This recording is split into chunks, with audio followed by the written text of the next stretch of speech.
ઓમ શ્રી ગણેશાય નમઃ. જય શ્રી કૃષ્ણ મિત્રો. દિવસમાં બહેન, રાતમાં નારી, સવાર થતા બને મહતારી. એટલે કે સવાર થતા બને માં. મહતારીનો મતલબ માં થાય છે. મિત્રો, હું તમને એક અદ્ભુત કથા કહેવા જઈ રહી છું. આ એક પહેલી દ્વારા એક કથા પ્રસ્તુત કરી રહી છું.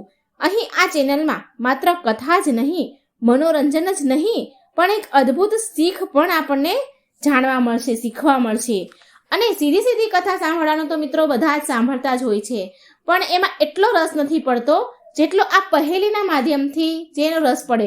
એટલે કે પહેલીનો અર્થ સમજવા માટે આપણને આખી કથા સાંભળવી ગમે અને એ કથામાં શું કહેવામાં આવ્યું છે એ શીખ પણ આપણને મળે. તો આ પહેલીનો ઉત્તર તો તમને આ કથા સાંભળીને જ મળશે. તો આ પહેલી સાંભળીને તમે વિચારતા હશો કે આવું તો શું હશે? દિવસમાં બહેન, રાતમાં નારી, સવાર થતા બને માં, આવું તો શું હશે? પણ આ પહેલીનો ઉત્તર સીધો નહીં આપી શકાય. આને સમજવા માટે તમારે ઊંડાણમાં જવું પડશે. આપણું જીવન પણ મિત્રો અનેક પહેલીઓથી ભરેલું છે અને દરેક પહેલીનો એક ને એક અર્થ હોય છે અને દરેક અર્થ આપણને એક નવી શીખ, નવી દિશા આપી જાય છે. તો આજની આ પહેલી પાછળ પણ એક ગૂઢ રહસ્ય છુપાયું છે. હું તમને આ રહસ્ય સમજાવવા માટે એક હૃદયસ્પર્શી કથા સંભળાવું છું, જે માત્ર આ પહેલીનો ઉત્તર જ નહીં આપે, પણ તમને એક ભારતીય સંસ્કૃતિ, ઇતિહાસ અને પરંપરા સુધી પણ લઈ જશે. આ ખાસ કથા સાંભળવા માટે મિત્રો વિનંતી છે કે વિડીયો પૂરો જુઓ. અને જો વિડીયો સારો લાગે તો લાઈક કરજો, શેર કરજો અને આ ચેનલને સબસ્ક્રાઈબ કરવાનું મિત્રો બિલકુલ ના ભૂલશો. આપણા પૂર્વજોએ એવી પહેલીઓ ઘડી છે કે માત્ર મનોરંજન માટે ન હતી, પણ એ આપણું માનસિક મસ્તક અને આત્માને જાગૃત કરવા માટે હતી. આ પહેલી પણ એ જ અનમોલ ધરોહરમાંથી એક પહેલી છે. આમાં છુપાયેલું એક જવાબ એવા રહસ્યને ઉજાગર કરે છે જે આપણી પૌરાણિક ઇતિહાસ અને સંસ્કૃતિ સાથે જોડાયેલ છે. આ કથાને મિત્રો તમારે પૂરો સાંભળવી પડશે અને તમે એક સુંદર કથાના માધ્યમથી તમે ખૂબ જ સરસ શીખ મેળવશો. તો ખૂબ જ સુંદર કથા હું પ્રસ્તુત કરી રહી છું. આ કથા આપણને મહાભારત કાળમાં લઈ જશે અને આપણને ગંગા નદીનો મહિમા અને રાજા શાંતનુના જીવનનું પરિચિત કરાવશે. પહેલું છે કે દિવસમાં બહેનનો શું અર્થ છે. બીજો પહેલું છે કે રાતમાં નારી બનવાનો શું અર્થ છે. અને ત્રીજો પહેલું એ છે કે સવાર થતાં જ માં બનવાનું ગૂઢ રહસ્ય શું છે. તો મિત્રો ચાલો સાંભળીએ વાર્તા. ઓમ નમઃ શિવાય. હર હર મહાદેવ. મહાભારત કાળની ભૂમિ, જ્યાં ન માત્ર મહાન યોદ્ધાઓની ગાથા રચવામાં આવી, પણ ઋષિ મુનિઓ અને રાજાઓના અદ્ભુત તપ અને સંઘર્ષ પણ થયા. આવી જ એક કથા છે રાજા પ્રતીકની, જેની જીવન યાત્રા એક સંઘર્ષ અને ગંગાજીના મહિમાથી જોડાયેલું છે. રાજા પ્રતીક એક ધર્મનિષ્ઠ અને ન્યાયપ્રિય રાજા હતા. તેના રાજ્યમાં પ્રજા ઘણી સુખી અને ખૂબ સંતુષ્ટ હતી, પરંતુ એના પોતાના જીવનમાં એક મોટી કમી હતી. એના ઘરમાં કોઈ સંતાન ન હતું. સમાજમાં આ વાત ધીરે ધીરે ચર્ચાનો વિષય બની. લોકો રાજા પ્રતીકને નિર્વંશીઓ કહેવા લાગ્યા, તેની રાણીને વાંજણી કહેવા લાગ્યા. આ શબ્દ એના માટે બાણ સમાન હતા. રાજા પ્રતીક એના પરિવારને આ શબ્દ સાંભળવા એનાથી સહન થઈ શકતા ન હતા. એ જાણતા હતા કે સંતાન ન હોવું માત્ર એનું વ્યક્તિગત દુઃખ નથી, પણ એના રાજ્યની સત્તા માટે પણ એક મોટો પ્રશ્ન છે. તેના આ દુઃખથી મુક્તિ મેળવવા માટે રાજા પ્રતીકે એક મોટો નિર્ણય લીધો. તેમણે નક્કી કર્યું કે તેની સમસ્યાનું સમાધાન મેળવવા માટે તપસ્યા કરશે. કહેવાય છે કે તપસ્યાથી મનની ઈચ્છાઓ પૂરી થઈ જતી હતી એ સમયે, પરંતુ આ કોઈ સાધારણ તપસ્યા ન હતી. તેમણે ગંગાજીની આરાધના કરવાનો નિર્ણય લીધો, કેમ કે ગંગાજી માત્ર એક નદી નથી, પરંતુ એક જીવનદાયિની દેવી છે. રાજા પ્રતીકે એનો રાજમહેલ છોડી દીધો અને ગંગા નદીના પાસે નજીક જઈને ત્યાં વસી ગયા. ત્યાં તેમણે કઠોર તપસ્યા આરંભ કરી. આ તપસ્યા વર્ષો સુધી ચાલી. રાજાએ ભોજન, અન્ન, પાણીનો ત્યાગ કરીને માત્ર ગંગા જળ પીને જીવન વ્યાપન કર્યું. તેમણે ગંગા માતાનું આહ્વાન કર્યું અને તેમના પર કૃપા કરવાની યાચના કરી. ગંગાજી એમના આ કઠોર તપથી પ્રસન્ન થયા અને પ્રગટ થઈને કહ્યું કે રાજા પ્રતીક, તારી ભક્તિ અને તપસ્યાએ મને પ્રસન્ન કરી છે. હું તને આશીર્વાદ આપું છું કે તારા ઘરે એક તેજસ્વી પુત્રનો જન્મ થશે. એ પુત્ર માત્ર તારા વંશને આગળ નહીં વધારે પરંતુ એક મહાન રાજાના રૂપમાં પ્રસિદ્ધ થશે.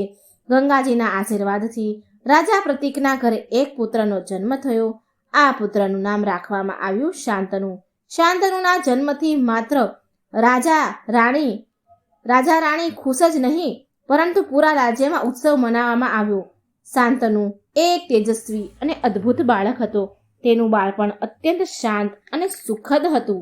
એ બુદ્ધિમાન અને સાહસિક હતો અને તેના વ્યક્તિત્વમાં રાજકુમારની બધી જ વિશેષતા હતી. સમય સાથે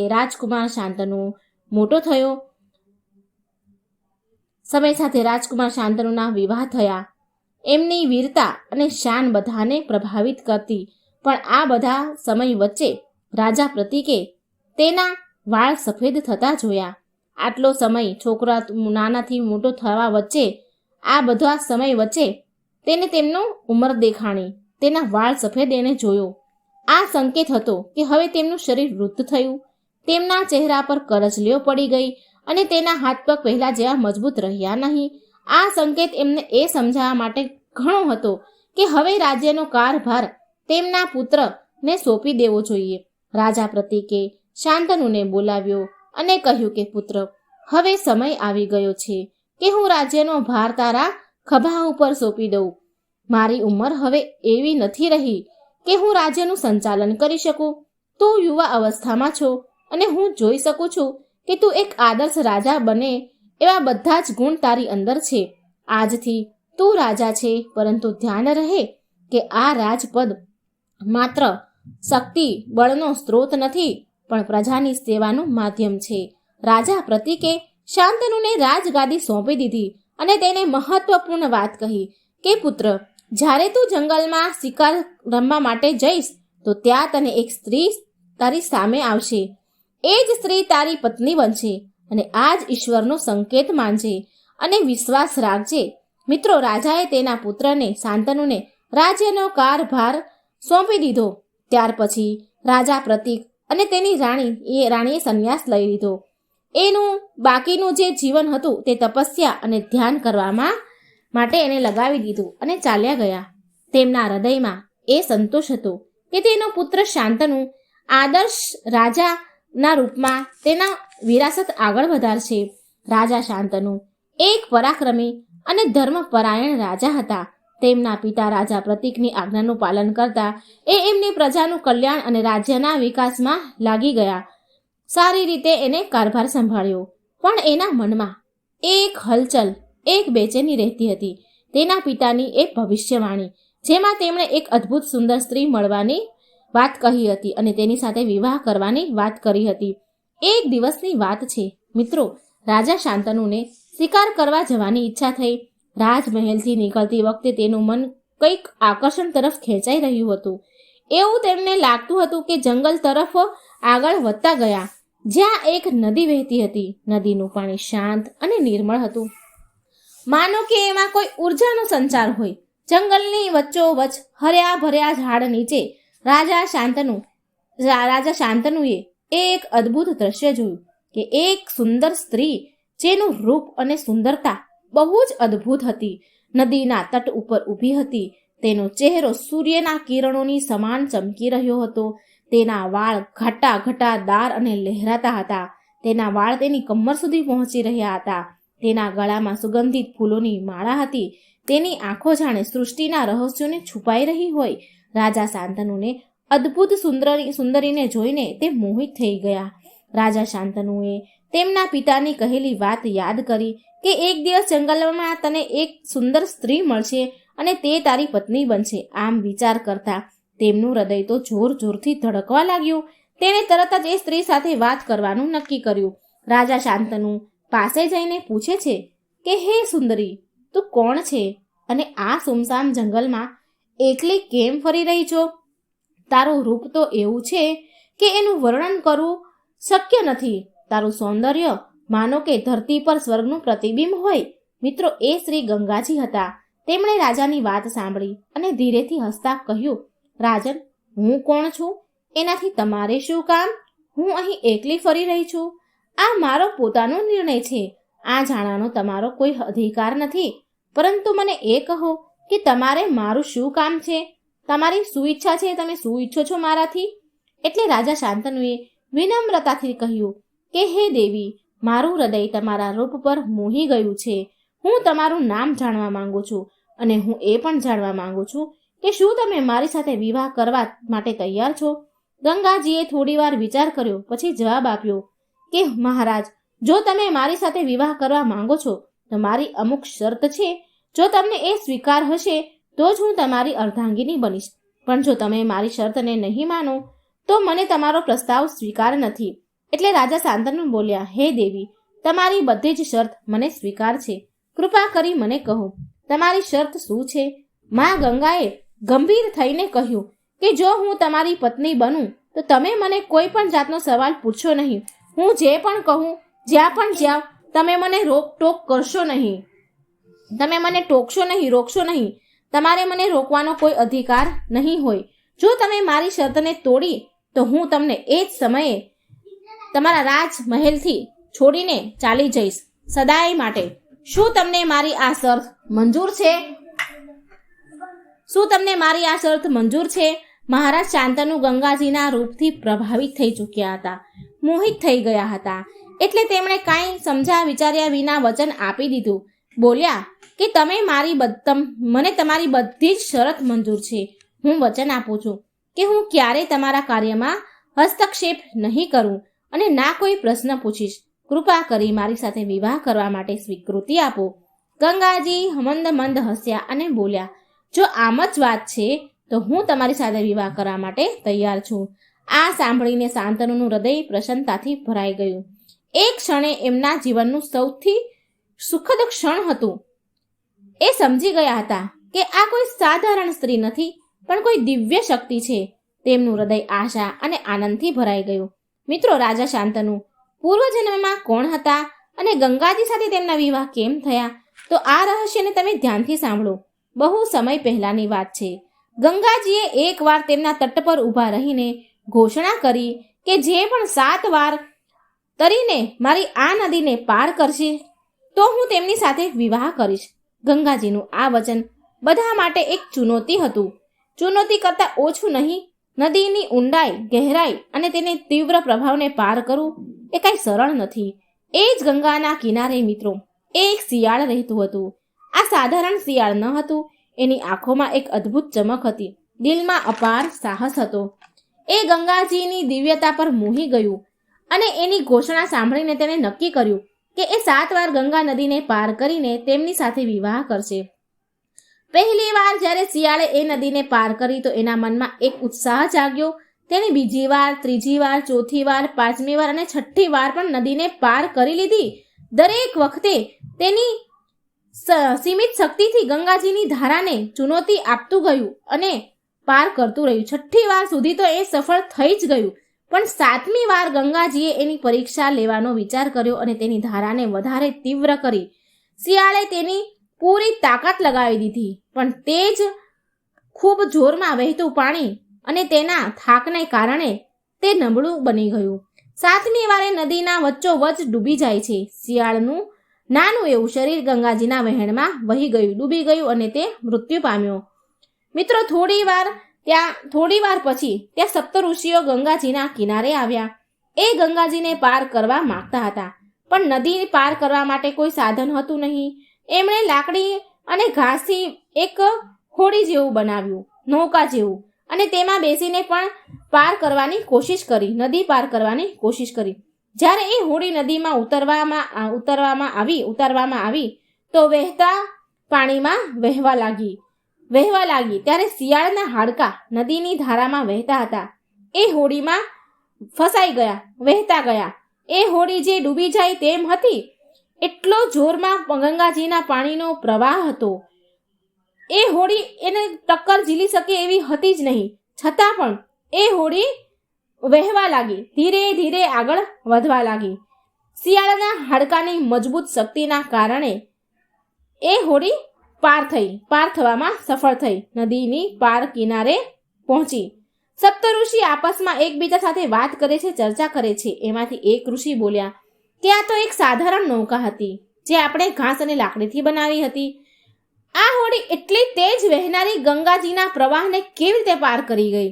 આ તો એક અચંભવ કહેવાય. તો બીજા ઋષિ બોલ્યા, નિશ્ચિત રૂપથી આમાં કોઈ અદ્ભુત શક્તિનો પ્રભાવ છે. આપણે આનું કારણ જાણવું જોઈએ. મિત્રો, સપ્તઋષિએ હોડીને ખોલીને જોઈ તો એમાં શિયાળના હાડકાં ફસાયેલા હતા. ઋષિઓએ ધ્યાન અને તપસ્યા કરીને જોયું કે આ તો એ જ શિયાળ છે જેને 7 વાર ગંગાજીને પાર કરવાનો પ્રયાસ કર્યો અને ગંગા દેવીથી વિવાહ કરવાની ઈચ્છા જતાવી હતી. સપ્તઋષિએ ગંગા દેવીનું આહ્વાન કર્યું અને દેવી પ્રગટ થયા. ગંગાજી તેમણે શિયાળની વાત કહી. તેમણે કહ્યું કે શિયાળે મારી સાથે વિવાહ કરવાની ઈચ્છાના કારણે 7 વાર ગંગાજીને પાર કરવાની કોશિશ કરી. 6ઠી વાર પણ તે સફળ થઈ ગયું, પણ 7મી વાર એ અસફળ થઈને ડૂબી ગયું અને મૃત્યુ પામ્યું. એનું સાહસ અને ભક્તિ અદ્ભુત છે. સપ્તઋષિઓએ કહ્યું કે હે ગંગાજી, તમે વચન આપ્યું હતું કે જે 7 વાર ગંગાજીને પાર કરશે એની સાથે તમે વિવાહ કરશો. હવે તમારે એ વચનનું પાલન કરવું જોઈએ. ગંગા દેવીએ ઉત્તર આપ્યો કે હે ઋષિદેવ, હે ઋષિગણો, હું મારા વચનનું સન્માન કરું છું, પરંતુ આ જન્મમાં શિયાળ મારી સાથે વિવાહ નહીં કરી શકે. હું એને આશીર્વાદ આપું છું કે આગલા જન્મમાં એ એક તેજસ્વી રાજાના રૂપમાં અવતાર લેશે અને ત્યારે હું તેની સાથે વિવાહ કરીશ. મિત્રો, ગંગાજીના આશીર્વાદથી શિયાળે રાજા પ્રતીકને ત્યાં જન્મ લીધો શાંતનુના રૂપમાં, અને રાજા શાંતનુ બન્યા. એ તેજસ્વી, ધર્મપરાયણ અને પરાક્રમી રાજા થયા. ગંગાજીનું વચન હવે પૂરું થવા જઈ રહ્યું હતું. ગંગાજીએ રાજા શાંતનુ પાસે વચન લીધું હતું કે એના કોઈ પણ કાર્યમાં હસ્તક્ષેપ નહીં કરે અને ના કોઈ પ્રશ્ન પૂછશે. રાજા શાંતનુ ગંગાજીના સૌંદર્ય અને દિવ્યતાથી એટલા પ્રભાવિત હતા કે તેમણે આ વચનને ખુશી ખુશી સ્વીકાર કરી લીધું. ત્યારબાદ ગંગાજી અને રાજા શાંતનુના વિવાહ સંપન્ન થયા. વિવાહ બાદ ગંગાજી રાજા શાંતનુની પત્ની બનીને તેમના રાજમહેલમાં રહેવા લાગ્યા.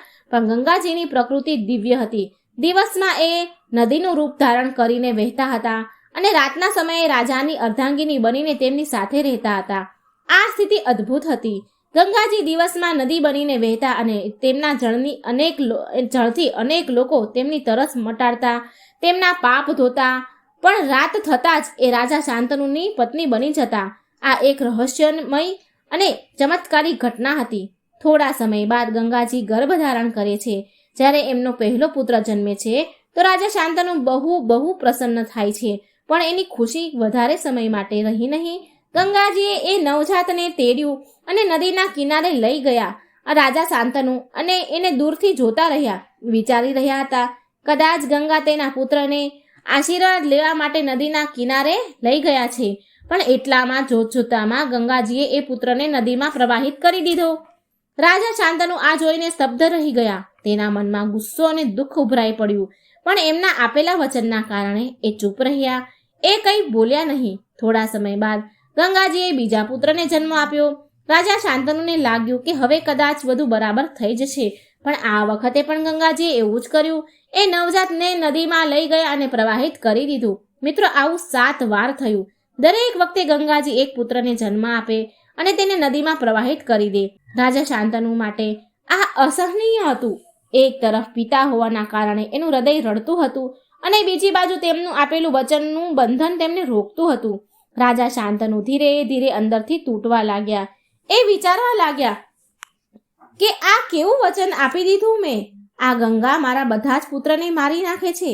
જો આમ જ ચાલતું રહેશે તો મારો વંશ કેવી રીતે આગળ વધશે? મારી પેઢી કેવી રીતે આગળ વધશે? એક માં પોતાના બાળકને જીવન આપે છે, એની રક્ષા કરે છે, પણ આ કેવી માં છે જે તેના જ બાળકને મારી નાખે છે? રાજા શાંતનુનું હૃદય ભારે થઈ ગયું. એમને એ સમજાતું ન હતું કે હવે એ શું કરે.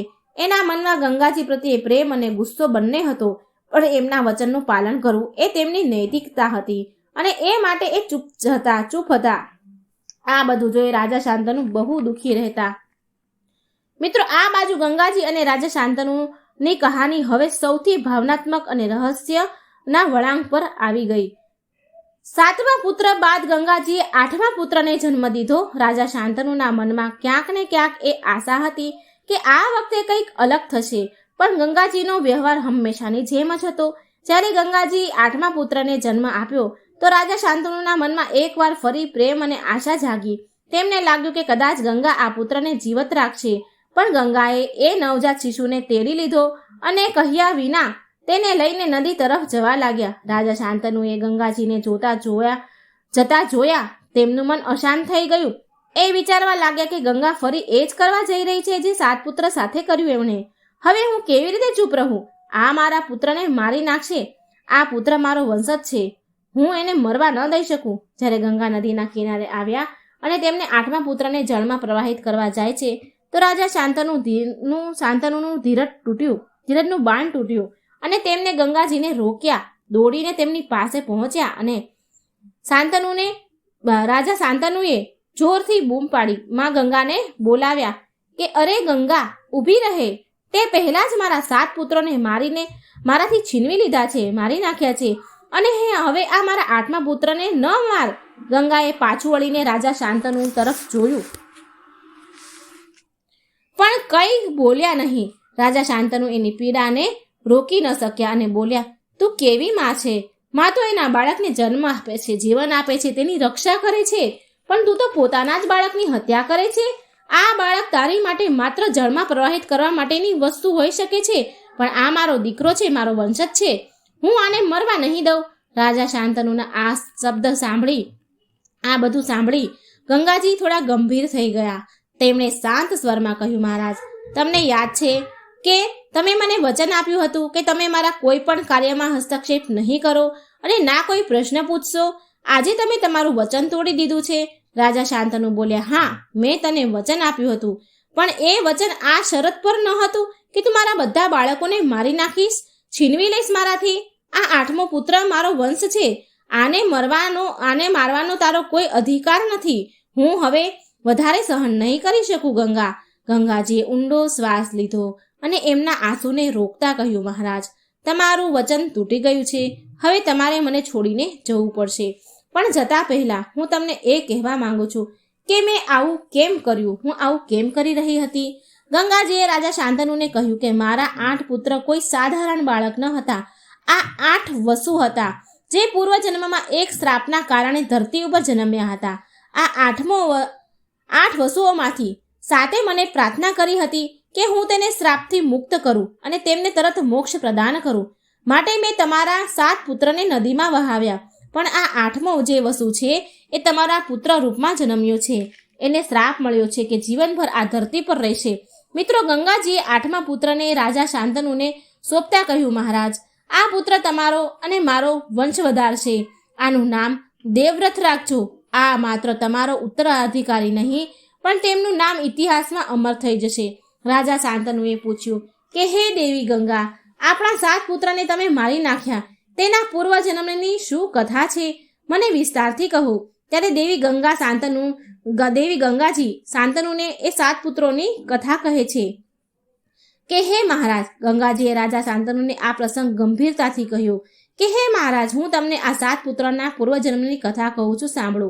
આ કથા માત્ર તેમના શ્રાપની નહીં, પણ એ પણ સમજાવી જાય છે કે કેવી રીતે કર્મ અને દૈવીય ન્યાય આપણા જીવનને આકાર આપે છે. ગંગાજીએ કહ્યું કે આ વાત એ સમયની છે જ્યારે હું સ્વર્ગમાં રહેતી હતી. એક દિવસ બ્રહ્માજીની સભા ચાલી રહી હતી અને ત્યાં 8 વસુઓ ઉપસ્થિત હતા. આ વસુ અત્યંત તેજસ્વી દિવ્ય શક્તિઓથી યુક્ત હતા. હું પણ ત્યાં પાસે ઊભી હતી. ત્યારે અચાનક એ સભામાં વાયુદેવનું આગમન થયું. અચાનકથી તેજ હવાની લહેર આવી અને એ હવાથી મારી સુંદર ચુંદડી, મારા વસ્ત્ર ઉડી ગયા. આ સ્થિતિ અત્યંત અપ્રિય હતી અને બધા દેવતાઓએ તેમની નજર નીચી કરી લીધી. પણ એ 8 વસુઓએ, એમાંથી વિશેષ 7 વસુઓએ મને અનાદરથી જોઈ લીધી. આ તેમના દિવ્ય કર્તવ્ય અને મર્યાદા વિરુદ્ધ હતું. બ્રહ્માજીએ આ દ્રશ્ય જોયું અને અત્યંત ક્રોધિત થઈ ગયા. તેમણે એ વસુઓને ક્રોધે ભરાઈને કહ્યું કે તમે તમારી દિવ્યતા અને મર્યાદાનું અપમાન કર્યું છે. તમને આના માટે દંડ મળશે. હું તમને શ્રાપ આપું છું કે તમારે બધાને પૃથ્વી લોક ઉપર જન્મ લેવો પડશે. તમારે બધાએ મનુષ્યના રૂપમાં જન્મ લઈને તમારા પાપનું પ્રાયશ્ચિત કરવું પડશે. ગંગાજીએ કહ્યું, મહારાજ, એ 8 વસુઓમાંથી માત્ર 7 વસુએ ખાલી દ્રષ્ટિ જ ઉઠાવીને મને જોઈ છે, પણ 8મો જે આ વસુ છે તેણે તો મારા ઉપર નજર ટકાવી રાખી હતી. તેણે તો અતિ વધારે અનાદર કર્યો છે મારો. માટે બ્રહ્માજીએ તેમને અતિ વધારે દંડ શ્રાપ આપ્યો અને કહ્યું કે તારે માત્ર મનુષ્યના રૂપમાં જન્મ જ નહીં, પણ તારી પૂરી આયુ પૃથ્વી પર વિતાવવી પડશે. તારે કોઈ મુક્તિનો માર્ગ નથી, તને મુક્તિ નહીં મળે. વસ્તુઓને જ્યારે આ શ્રાપ મળ્યો ત્યારે એ અત્યંત દુઃખી થઈ ગયા. એ બ્રહ્માજી પાસે ક્ષમા માંગવા લાગ્યા અને તેમની મુક્તિની યાચના કરવા લાગ્યા.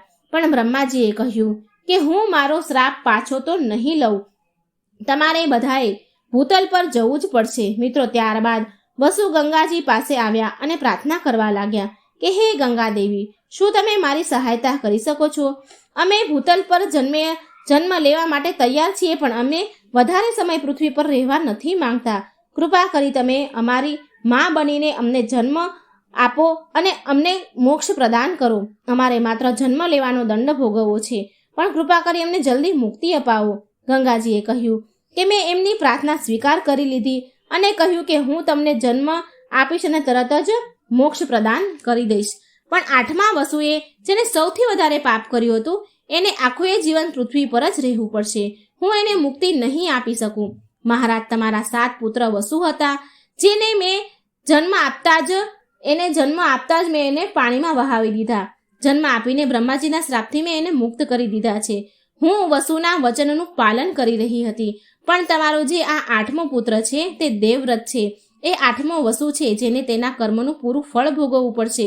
આ જ કારણથી મેં 7 પુત્રને નદીમાં પ્રવાહિત કર્યા અને માત્ર 8મા પુત્રને જીવતો રાખ્યો. આ બધું એક વિધિનું વિધાન હતું. ગંગાજીએ રાજા શાંતનુને સમજાવ્યા, મહારાજ, જે કંઈ પણ થયું એ દૈવીય ન્યાય હતો. દૈવીય ન્યાયના કારણે થયું. મેં મારા વચન અને કર્તવ્યનું પાલન કર્યું છે. તમારો પુત્ર દેવવ્રત, જે 8મો વસુ છે, એ ધરતી પર એક મહાન વ્યક્તિના રૂપમાં તેની ઓળખાણ બનાવશે, પ્રખ્યાત થશે. એનું જીવન માનવતા માટે પ્રેરણાનો સ્ત્રોત થશે. રાજા શાંતનુએ ગંગાજીની વાત સાંભળી તેના મનનો બોજ હલકો કર્યો. તેમને એ સમજાઈ ગયું કે તેમના પુત્રોનું મૃત્યુ માત્ર એક દૈવીય યોજના હતી અને એમાં કોઈ દોષ નહોતો એમનો ગંગાજીનો. મહાભારત કાળની આ અદ્ભુત કથા ગંગાજીની દિવ્યતા અને તેમના જીવનના વિભિન્ન પહેલુંને દર્શાવે છે. આ કથાથી જે પહેલી નીકળે છે એ ગંગાજીની 3 વિશિષ્ટ ભૂમિકા સમજાવવાનો પ્રયાસ કરી રહી છે. દિવસમાં બહેન ગંગા, જે એક નદીના રૂપમાં વહે છે. દિવસમાં આખો સમય, પૂરો દિવસ પૂરી સૃષ્ટિને, ધરતીને જળથી સિંચે છે. તેમનો પ્રવાહ ક્યારેય ઊભો નથી રહેતો. તેના જળથી તરસ્યા હોય જે જીવ પ્રાણીઓ, જે તરસ લાગતી હોય એ એનાથી તરસ છીપાવે છે. ખેડૂત તેના પાંખો સિંચે છે અને લોકો તેમના દૈનિક કાર્યો માટે ગંગાજીના જળનો ઉપયોગ કરે છે. દિવસમાં ગંગાજીનો આ નિરંતર પ્રવાહ તેમના બહેન કે વહેવાના રૂપને દર્શાવે છે. એ નિસ્વાર્થ ભાવથી જીવનમાં જીવોને જીવવા માટે મદદ કરે છે. તેમના જળમાં માત્ર વહેણ નથી, પણ જીવનનો સ્ત્રોત છે. આ જ કારણ છે કે દિવસના સમયે ગંગાને બહેનના રૂપમાં સમજવામાં આવી છે, બહેનના રૂપમાં માનવામાં આવ્યા છે, કેમ કે બહે છે એ. રાતના સમયે ગંગાજી એક વિશેષ રૂપ લે છે. મહાભારત અનુસાર ગંગાજી રાજા શાંતનુ સાથે વિવાહ કર્યા હતા. એ રાજાની અર્ધાંગીની બન્યા. એ રાજા સાથે મહેલમાં નિવાસ કરવા લાગ્યા. રાતમાં ગંગાજી એના નારી રૂપમાં શાંતનુ સાથે રહેતા હતા. આ રૂપમાં એ એક પત્નીની ભૂમિકા નિભાવતા હતા, સાથે એક સ્નેહમય અને સમર્પિત પત્ની. આ તેમની દિવ્યતાનું એક નવું રૂપ હતું, જ્યાં એ એક નદીમાંથી નારીના રૂપમાં પરિવર્તન થતા હતા.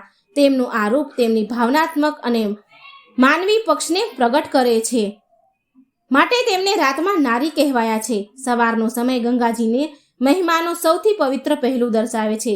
જેવી જ સૂર્યની સૌથી પહેલી કિરણ ગંગાજીના જળમાં પડે છે, એ ગંગામાં સ્નાન કરે છે, ગંગાજીના જળમાં પડે છે. સૂર્યની પહેલી કિરણ ત્યારે શ્રદ્ધાળુઓ ગંગાજીના તટ પર એકત્રિત થઈ જાય છે અને ગંગાજીમાં સ્નાન કરે છે. તેમના પાપોમાંથી તે મુક્તિ મેળવે છે.